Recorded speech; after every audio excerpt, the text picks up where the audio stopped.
persecution of pagans by Christian Roman Empire. Introduction.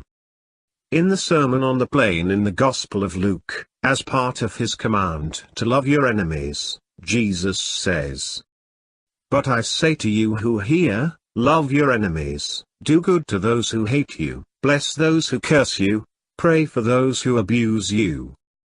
To one who strikes you on the cheek, offer the other also, and from one who takes away your cloak do not withhold your tunic either. Give to everyone who begs from you, and from one who takes away your goods do not demand them back. And as you wish that others would do to you, do so to them." Several early church fathers interpreted Jesus' teachings as advocating nonviolence. For example, "I do not wish to be a king, I am not anxious to be rich, I decline military command. Die to the world, repudiating the madness that is in it." Tations addressed to the Greeks. Whatever Christians would not wish others to do to them, they do not to others. And they comfort their oppressors and make them their friends. They do good to their enemies. Through love towards their oppressors, they persuade them to become Christians. The Apology of Aristides. But after the Roman Emperor Constantine converted in AD 312 and began to conquer in Christ's name, Christianity became entangled with the state, and warfare and violence were increasingly justified by influential Christians.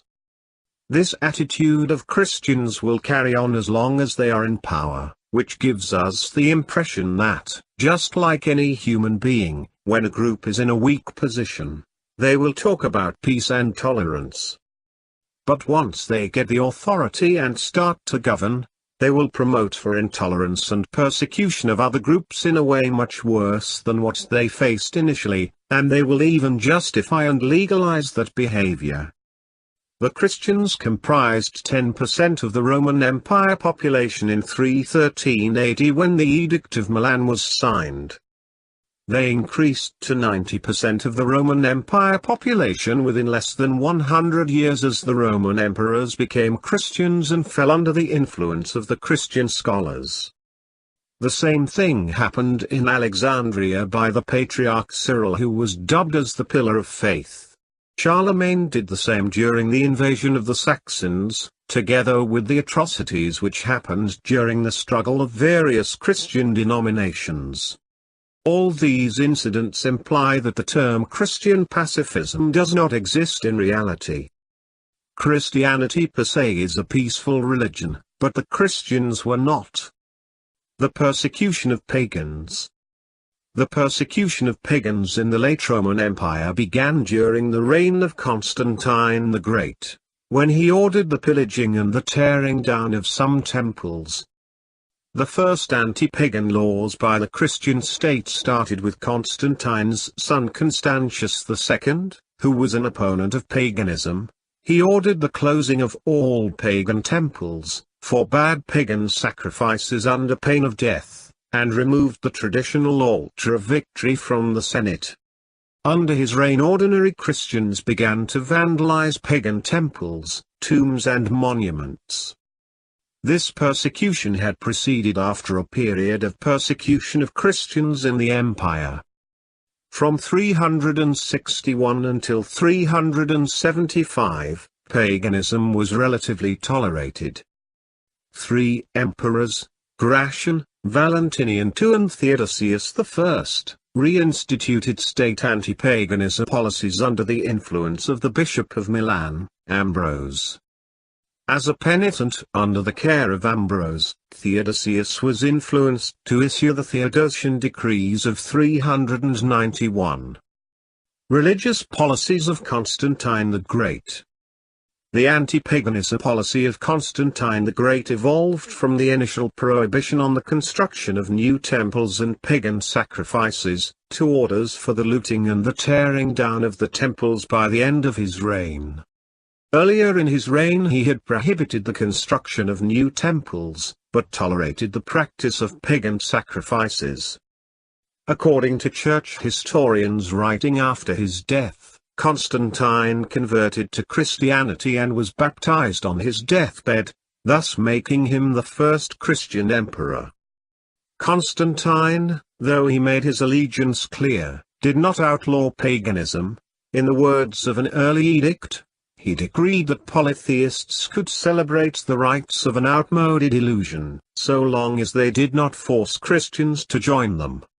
In the new capital city, Constantine made sure that there were no pagan temples built. Constantine would sporadically prohibit public sacrifice and close pagan temples. Very little pressure, however, was put on individual pagans, and there were no pagan martyrs.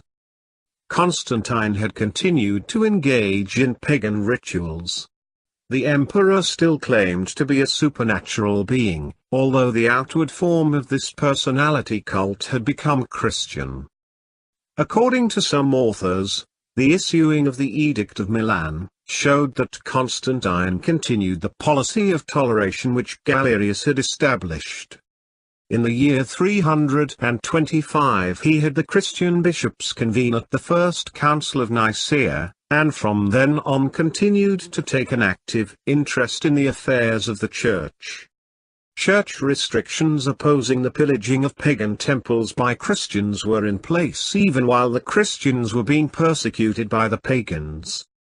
Spanish bishops in AD 305 decreed that anyone who broke idols and was killed while doing so was not formally to be counted as a martyr, as the provocation was too blatant. Anti-paganism policy of Constantius II. The anti-paganism policy of Constantius II lasted from 337 till 361. It was marked by laws and edicts that punished pagan practices. Laws dating from the 350s prescribed the death penalty for those who performed or attended pagan sacrifices, and for the worshipping of idols. Temples were shut down.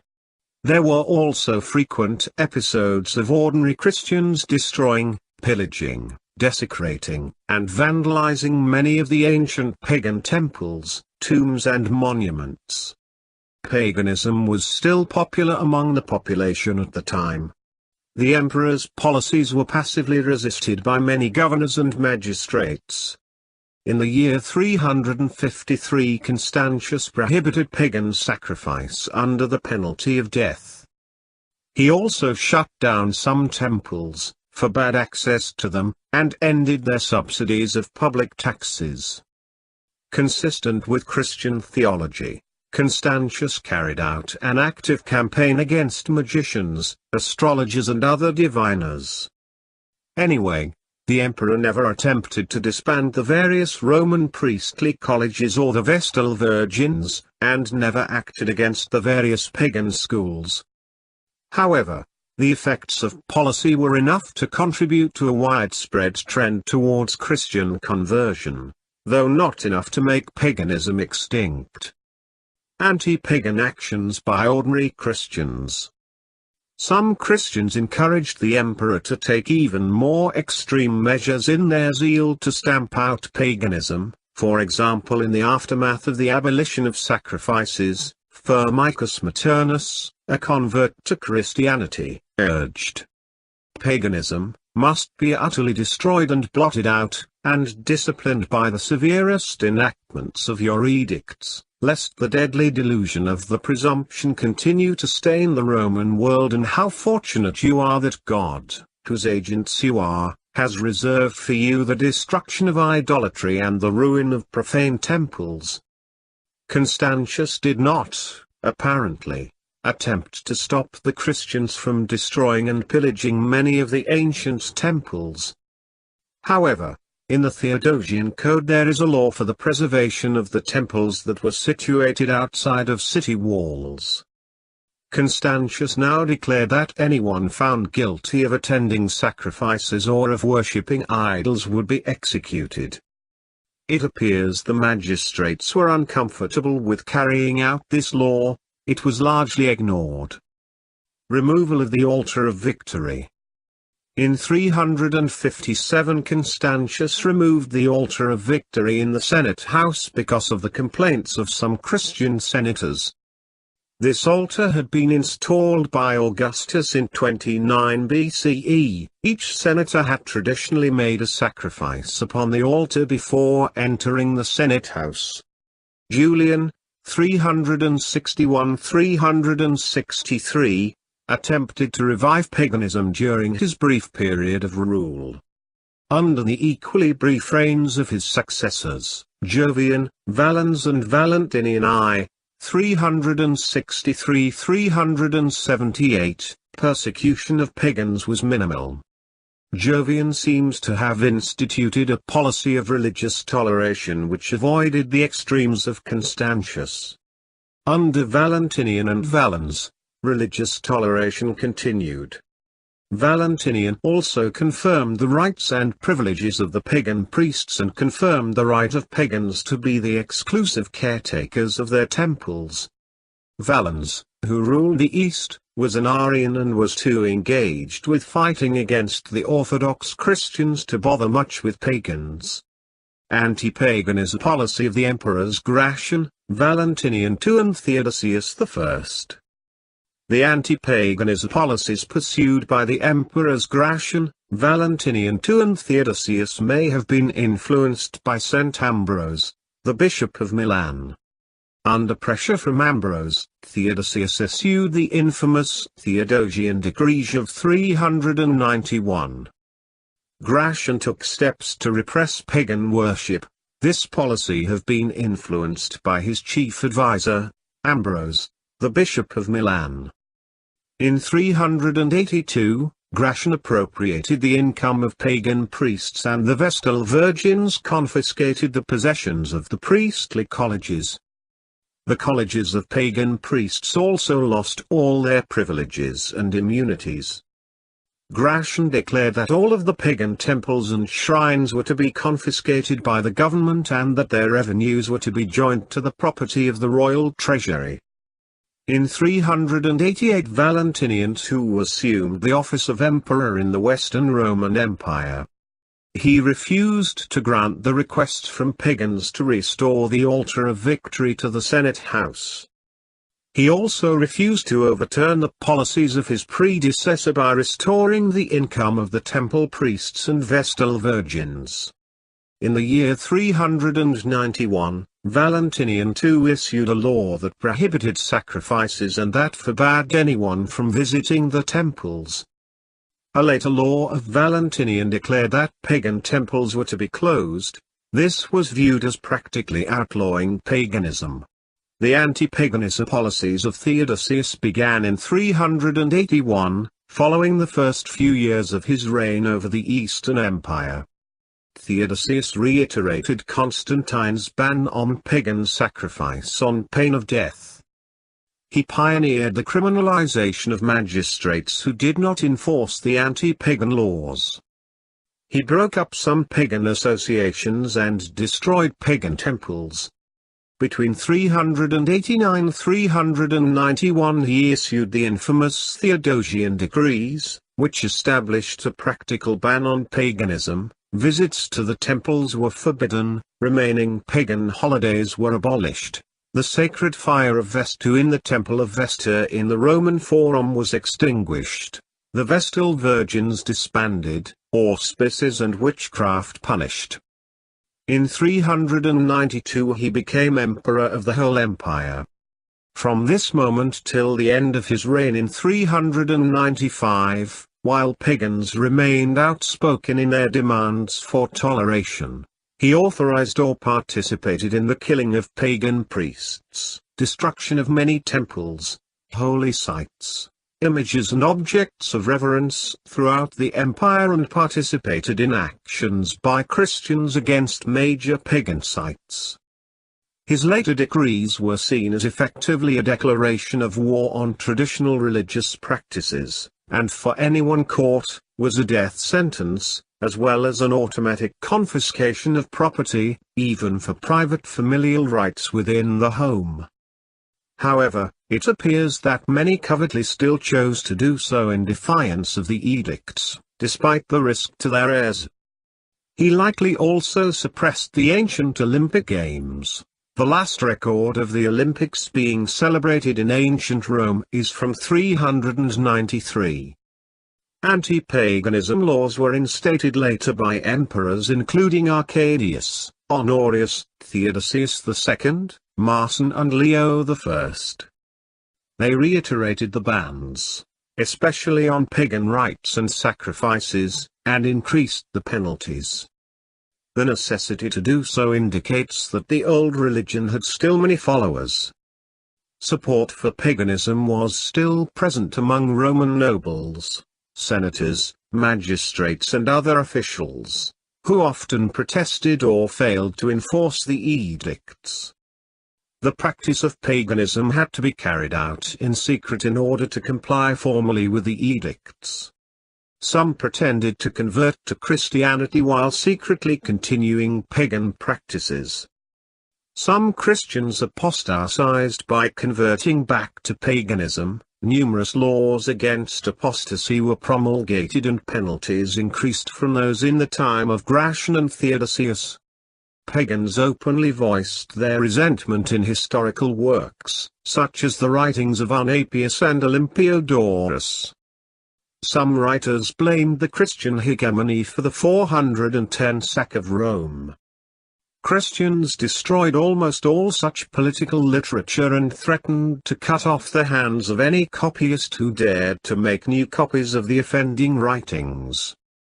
Laws declared that buildings belonging to known pagans and heretics were to be appropriated by the churches. St. Augustine of Hippo exhorted his congregation in Carthage to smash all tangible symbols of paganism they could lay their hands on. After the fall of the Western Empire, in 476, the last Western emperor, Romulus Augustulus, was deposed by Odoacer, who became the first barbarian king of Italy. Pagans used the occasion to attempt to revive the old rites. In 484 Leontius revolted against Eastern Emperor Zeno. Leontius hoped to reopen the temples and restore the ancient ceremonies. As such, many pagans joined in his revolt. However, Leontius compelled to flee to a remote fortress, where Zeno besieged him for 4 years. Zeno finally captured him in 488 and promptly had him executed. Following the revolt, Zeno instituted harsh anti-paganism policies. With the failure of the revolt of Leontius, some pagans became disillusioned and became Christian, or pretended to do so, in order to avoid persecution. The subjugation of the Roman Empire to Christianity became complete when the Emperor Anastasius I, who came to the throne in 491, was required to sign a written declaration of orthodoxy before his coronation. Under Pope Gregory I, the caverns, grottos, crags and glens that had once been used for the worship of the pagan gods were now appropriated by Christianity. Let altars be built and relics be placed, wrote Pope Gregory, so that the pagans have to change from the worship of the demons to that of the true God. Evaluation and legacy. Except for the most recent literature, for at least the last 200 years historical scholarship has followed a conceptual scheme in which the persecution of those Mediterranean religions that we now label paganism was seen as the result of the religious intolerance inherent in the monotheistic Christian faith. The classic expression of this view occurs in the work of Edward Gibbon, Decline and Fall of the Roman Empire. Herbert Drake takes issue with the historiography of Gibbon, arguing that while persecution certainly occurred for religious reasons, that the underlying motivation was consolidation of power in the Constantinian dynasty, which was offered in the form of promoting the cult of Christianity to the exclusion of others. Herbert Drake writes, Gibbon skirts a serious problem. For 3 centuries prior to Constantine, the pagans were the authors of several major persecutions, in which Christians were the victims. Gibbon, however, implies that such an argument is in itself flawed, in that Christians later exaggerated the depth and magnitude of the persecutions against them. He argues that a diligent review of the earliest Christian source, Eusebius, reveals by his own accounting that less than 100 Christians were executed in Palestine under Diocletian for refusing civic sacrifices as a test of their loyalty. It should be remembered, however, that early persecution of Christians did not follow the same prerogatives commonly ascribed to religious persecution in the modern sense, but rather arose from a feeling of otherness that Christians aroused in the society of the time, being adverse as they were to participating in the religious life of the Roman Empire at large. Private religion, or the sacra pravita, was not regulated by the state until the Christianization of the empire, when paganism was prescribed even within the home. Private religion was the purview of the family and the individual, and varied between various ethnic groups. As such, many pagans were not opposed to Christian theology per se, but rather to the motivations of early Christians, who seemed rather unpatriotic in their isolation and aggressiveness towards other faiths. Christians were also seen as being a public embodiment of superstitio, what might be described today as religious zeal, but which also had connotations of magical thinking. Romans had previously ascribed superstitio to other religious groups, namely Druidism and Judaism, both of which were seen as opposed to the Interpretatio Romana, but unlike Christianity, these groups were not generally seen as threats to traditional Roman religious observance itself, but as obstacles to civic order and Romanization. The example of Constantine, Theodosius, and Justinian, who were seen as godly emperors serving the church and crushing its enemies, has been cited repeatedly by Christian authors who endorsed an idea of religious persecution. Damasius's account of the Christian murder of Hypatia is attributing direct responsibility to Bishop Cyril of Alexandria, when a mob, led by a lector named Peter, took Hypatia from her chariot and murdered her, hacking her body apart and burning the pieces outside the city walls. According to the historian Ramsay MacMullen, a council of bishops at Toledo in 681 called on civil authorities to seize and behead all those guilty of non-Christian practices of any sort. Medieval Emperor Charlemagne ruled in September 774 that the Saxons must be converted to Catholic Christianity or die, and had 4,500 pagan Saxons beheaded in the massacre of Verdun. In the 20th century, the Roman Catholic Church issued the decree Dignitatis Humanae that fully embraced the right of every human person to religious freedom, as part of the Vatican II Council, on the 7th of December 1965.